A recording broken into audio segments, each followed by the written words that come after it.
Morning, everyone. You're all looking very warm.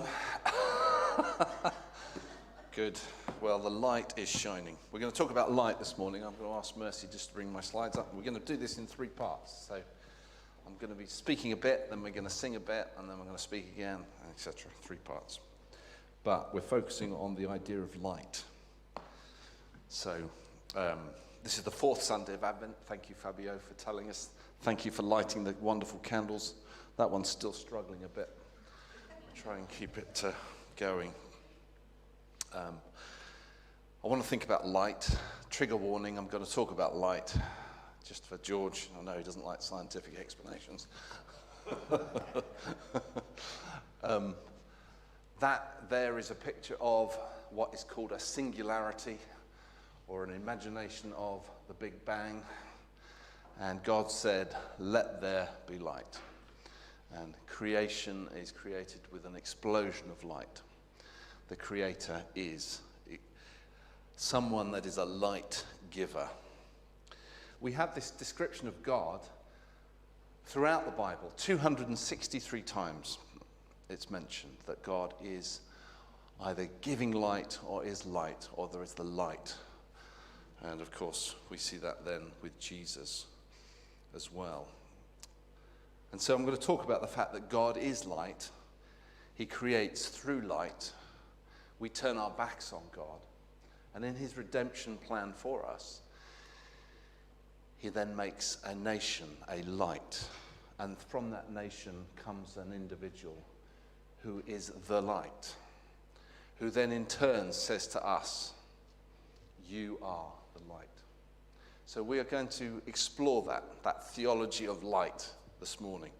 But I'm going to ask you the question, well, actually, remind us back to Christmas, of course. It is nearly Christmas. You remember Simeon, the prophet, when Jesus gets presented to the temple, and Simeon, this old man, says, Nunc dimittis. No, he doesn't actually. He says, now let the servant depart in peace, for mine eyes have seen thy salvation. Yes, I've got that. And a light. This baby is going to be a light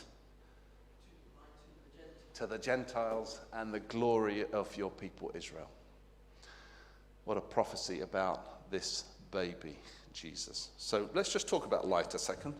I'm going backwards. That's not good.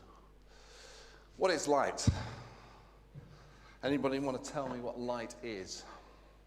I was going to actually throw out some sweets, but it's a mixture of those colours. Can you actually tell me what those colours are? Any of the young people, what are the colours that are refracted through the light, that white light that hits the prism? What are those colours? The rainbow, yes, but what is the rainbow made of?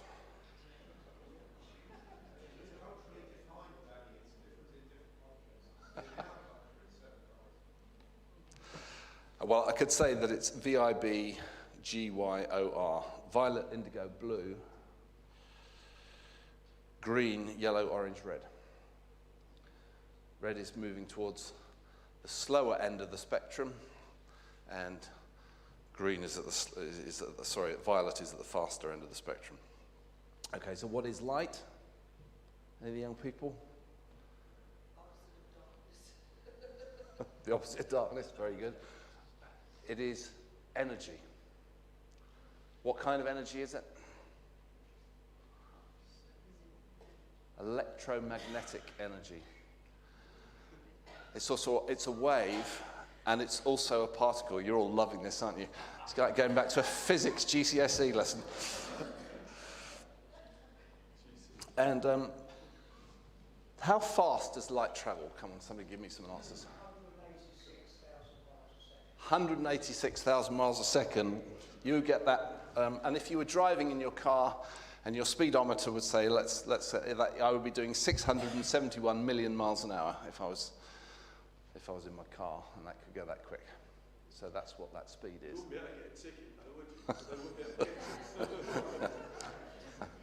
The speed of light in a vacuum, i.e. in space, can travel at that speed. Of course, when it hits certain mediums, it can change or slow down, which is why when you look into a swimming pool and see an object like a stick that's stuck into a pool, the stick will look slightly different where it's faced. That's the refraction of light.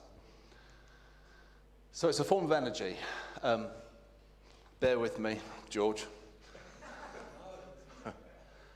Electromagnetic radiation goes from very long way.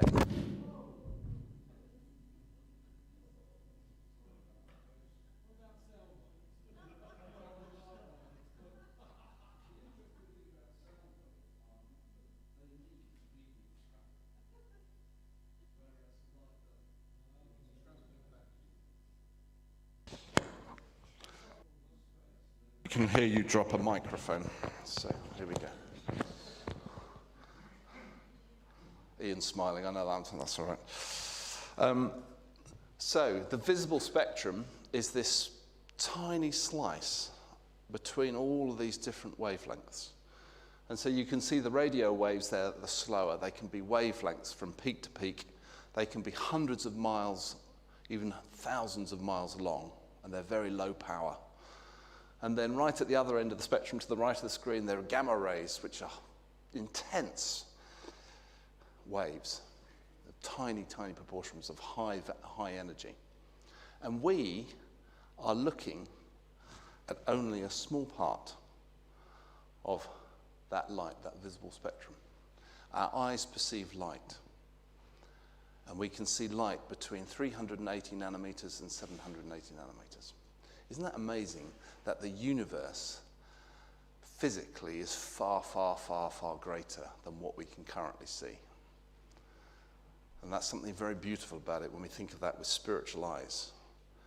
Though we cannot see physically, we know that there is so much more going on in that picture. So that is the visible spectrum. And of course, our eyes are reflecting or perceiving light. And so you're sitting on what I think are mauve or pink chairs. I don't know if that's the right description. My eyes might perceive that colour differently from yours.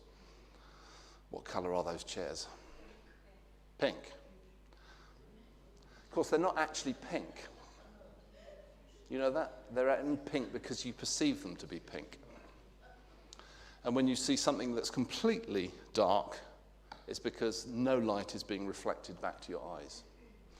So that is the nature of light. So let me just quickly go on to some questions. What does light do? Enables you to see things. Doesn't it allow you to see something?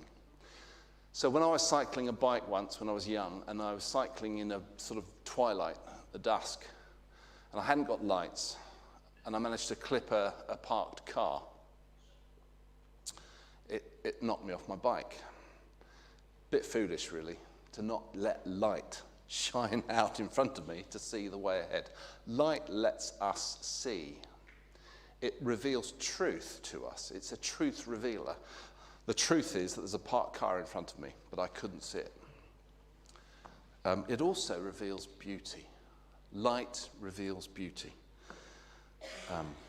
And of course, in our eyes, we perceive the beauty of creation, don't we? Through colour. You think about that sunflower up there and the blue sky. We perceive the beauty of light in our eyes. When we perceive a mountain or a waterfall or a field of gold, we see the beauty.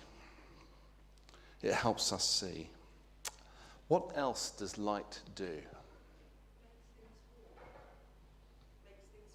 Makes things warm. Which does what? Feels nice.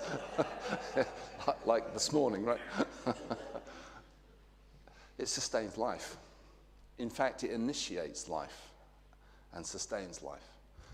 So you think about the smallest plants that grow out the ground. They grow because light is photosynthesizing, and it creates sugars and carbohydrates that grows the plant.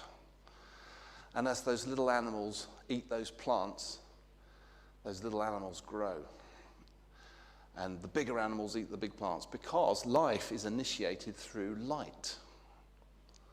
Now, bear with me all these explanations of light because they come very useful when we talk about our faith. Light produces life and it sustains life. The third thing that light does is it dispels darkness. Now, think about that for a moment. Dispels darkness. Light and darkness are natural phenomena, but they are mutually exclusive. Darkness is the absence of light.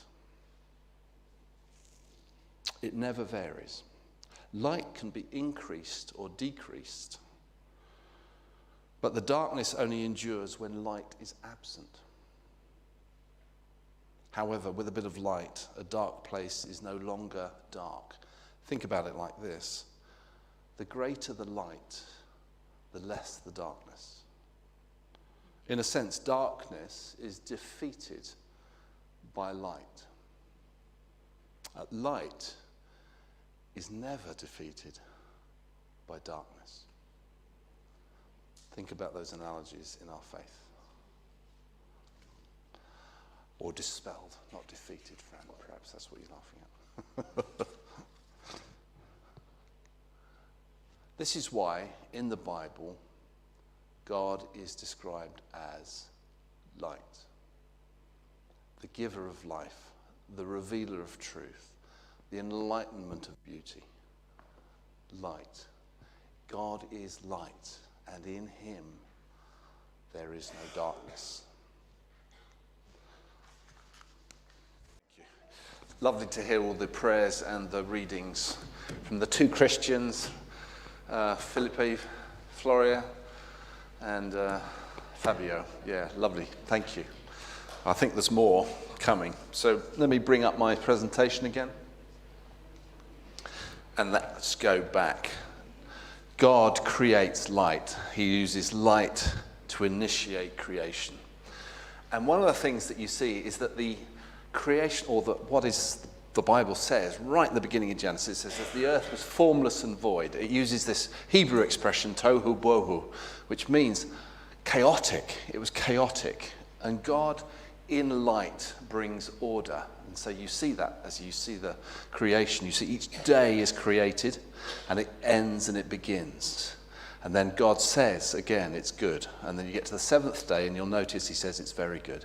But there's no ending of that day. Interesting. But God brings order into chaos. He brings his perfect presence to all of creation. And in creating all of humanity, he is there dwelling with man. The total presence of the shalom of God with his people. But we know what happens, don't we? We know that man disobeys God and is expelled from the garden. And so, and then darkness and death enters the universe. But God begins again. And he begins with a man who becomes a family, who becomes a tribe, who becomes many tribes, and becomes a nation. And Israel is that light to the nations, what it's meant to be. God speaks to these strange people in a wilderness, wandering about, and says to them, I am going to dwell with you. Imagine that. A pillar of cloud by day and a pillar of fire by night. And then a tabernacle that is created with intricate design of gold, weaved together with all the cloth. And the instructions, if you notice, a third of the book of Exodus is given to them building the tabernacle. Just the intricate instructions about. I want you to imagine these people when they had all of the uncreated light of the universe dwelling with them in the wilderness of Sinai. No wonder there's a light emanating out from the nation, right? Imagine that. That's why they had to handle and be so careful how they prepared the tabernacle. They were dealing with a holy God. The power concentrated in one place meant respect and fear Not fear carrying fear, but fear, respect of this holy God who is dwelling with them. This God house was going to have furniture in it. Oh, you probably can't see that very well. But that is a menorah.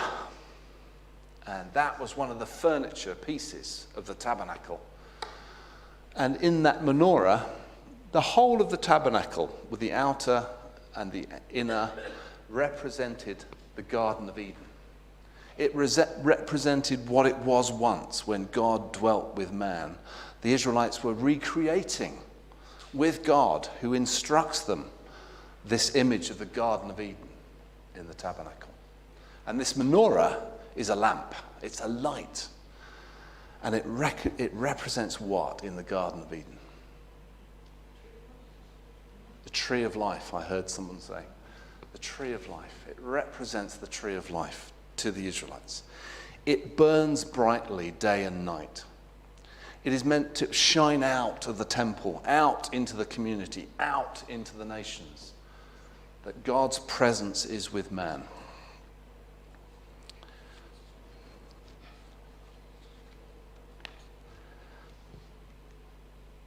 But what is interesting is that as the people of Israel form a nation, have some kings, David the psalmist introduces this new idea.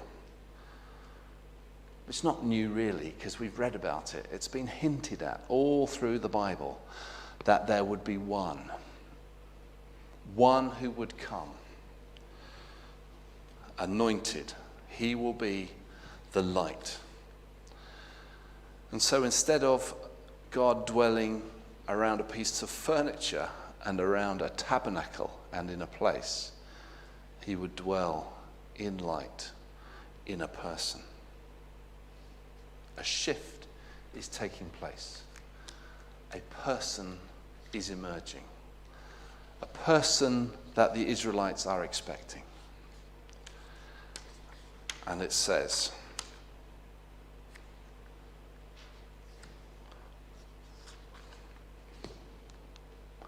out of Israel comes the anointed.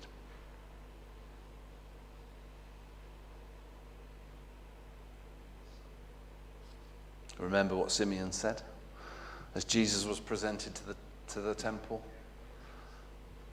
A light to the Gentiles, the glory of the people Israel. The mission of Israel fulfilled in this person. And I think one of the readings that we had from Philippi was Numbers, that the scepter would not depart. And that Moses himself said to the people of Israel, after me will come a prophet. Listen to him. And so Isaiah develops this understanding of a servant. As you start to read Isaiah, you see that this person is emerging, who is the fulfillment. And so we end up with the expectation of a Messiah, an anointed one. And of course, he then says, I am the light of the world. Part 3.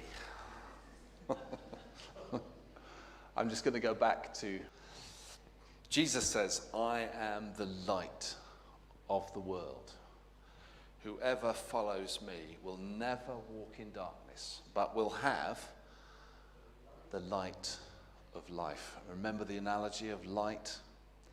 And actually, I even hate using the word analogy because it's not. We have an embodied faith.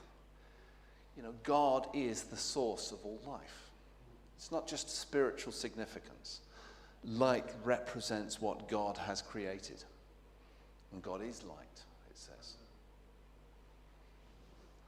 Have I got this back again? Is it working? So Jesus says, I am the light. He doesn't just mean I kind of illuminate the way for you. You've got to think about the context of when he says this. He's saying it at the Feast of Tabernacles. He's saying it in front of Jews who remember and commemorate their time in the wilderness from the tabernacles. And they're remembering that God dwelt with them in the tabernacle, a pillar of fire by night and a pillar of cloud by day. He was in their presence. And when Jesus says, I am the light, they knew full well what he was saying. He is that pillar of fire. He is that cloud. He is that presence in the temple. And that's why they reacted so badly. That's what he was saying. I am the light of the world. I am. But by also saying I am, what he's also saying to them is, I am your kinsman. I'm one of you. And I am your redeemer. And so they understood full well what he's saying. He is the light of the world. And he enables us to be light because he endured the darkness. If you think about what it says in Matthew, on the cross, darkness falls. And at that point, Jesus cries out, my God, why have you forsaken me? He endured darkness. And he endured separation from God through the darkness. But we know that on the cross, he defeated it. He beat the ultimate impact of darkness, death itself. And he brings life. And so he then can say to us, you are the light of the world. We can only be the light of the world because of what Jesus has done for us. He is the light. That's why Paul says to the Ephesians, for once you were darkness. Think about that. For once you were darkness, now you are light. So walk as children of the light. How are we to be children of the light? It's not a rhetorical question. How are you and I going to be light?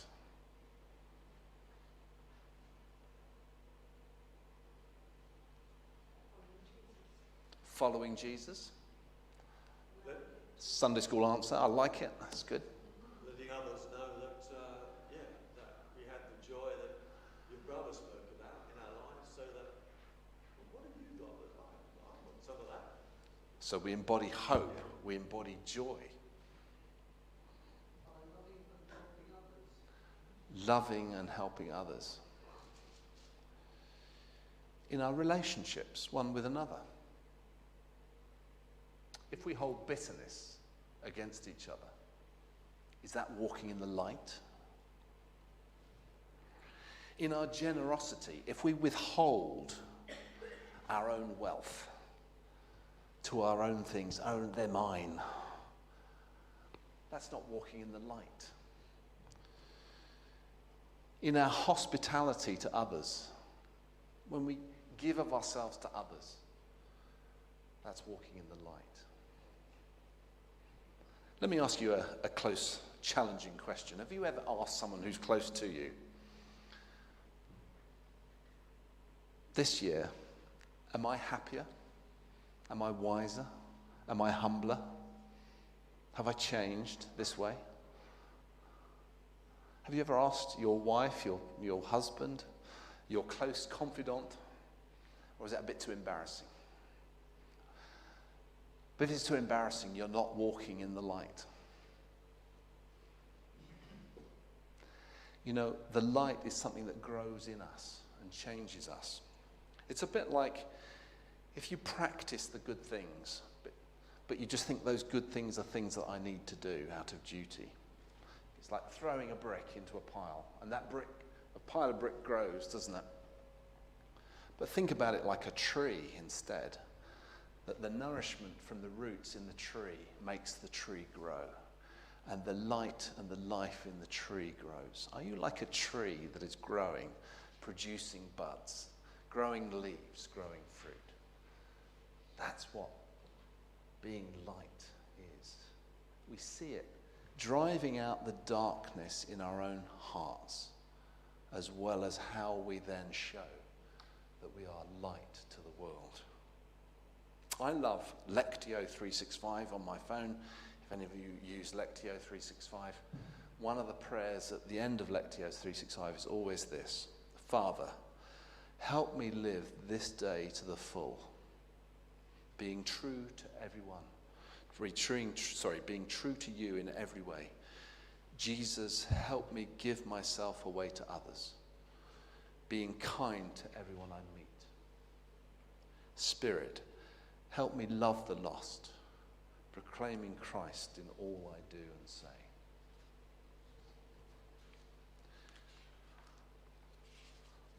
We are to be light, and we had that verse read to us.